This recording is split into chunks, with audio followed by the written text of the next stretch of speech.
Sports are a huge part of my life. In early March, I had just wrapped up calling all of the basketball games for MSU Denver and was looking forward towards calling baseball games. The MLB was only 2 weeks away from starting, and the NBA and NHL playoffs were only about a month away.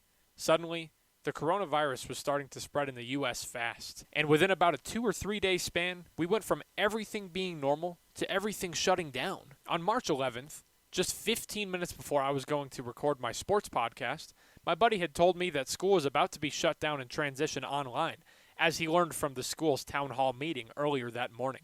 Lots of places taking Hey, and speaking of places taking measures, there's a chance that schools go online only. Some schools already have, what was it, USC? Stanford? Yale? Some of those schools have already made the decision to go online only for the rest of the semester. Will that happen with MSU Denver? It could. It very well could. So you never know. During my podcast, I started to talk about the potential coronavirus impact in sports and how several teams and leagues were starting to ponder the possibility of playing without fans. Later that night, while watching the Nuggets-Mavericks game, I got the notification on my phone that the Jazz-Thunder game had been postponed right before tip-off due to unforeseen circumstances. My mind started racing that the possibility that a player could have gotten the coronavirus. Earlier that day in my show, I had the thought aloud that there would be chaos in any of the sports leagues if a player were to get the coronavirus. It's just a matter of time. If just one player gets the coronavirus, then, everything's just going to spiral out of control. So that's why these measures are being put in place, to heavily minimize the chance that any player or coach or equipment manager, whoever it is, from getting the coronavirus. Because then in that case, we might have they might just shut down games in general. Sure enough, within the next 15 to 20 minutes, the NBA had made the announcement that it was suspending its season indefinitely as a result of Rudy Gobert of the Utah Jazz testing positive for the coronavirus, with the NHL making a similar statement the following day, and the MLB shortly thereafter. Then came the announcement that there was going to be no March Madness. Then the NCAA announced that they were canceling their remaining spring sports. And what does this mean for me? This meant that I did not get the opportunity to call a single baseball game this year, and this was my last opportunity to do so as I graduate in December. Sports are my life.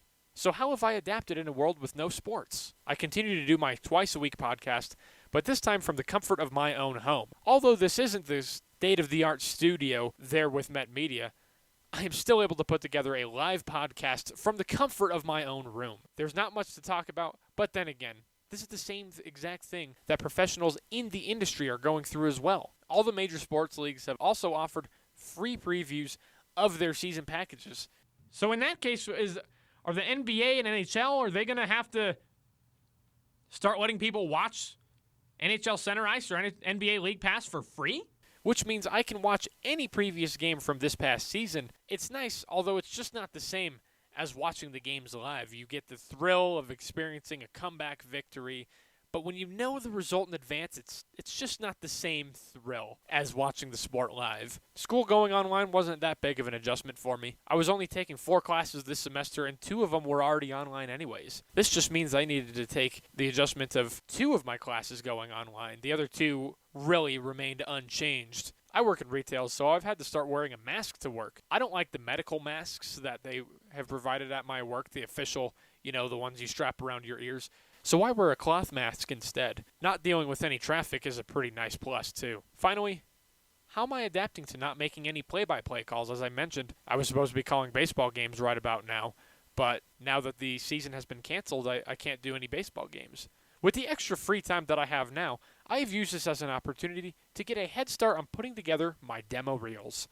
I was originally planning on putting those together during the summer, but now I can get them done even earlier with all this extra free time that I have. I've already cut highlights from every single game I've ever called, which is close to 80 in total and nearly 40 from this school year alone. Now I just need to take out the best highlights from all those highlights that I cut and put together my demo reels, one for each sport, so that I can start searching for jobs sooner than I originally would have. Although this pandemic has thrown everything out of whack for everybody, I wanted to use this as an opportunity to make the most of it. Life is a lot different now than it was just 2 months ago, but that doesn't mean we can't make the most of the situation. My name is Connor Dockery, and this is My Life in Quarantine.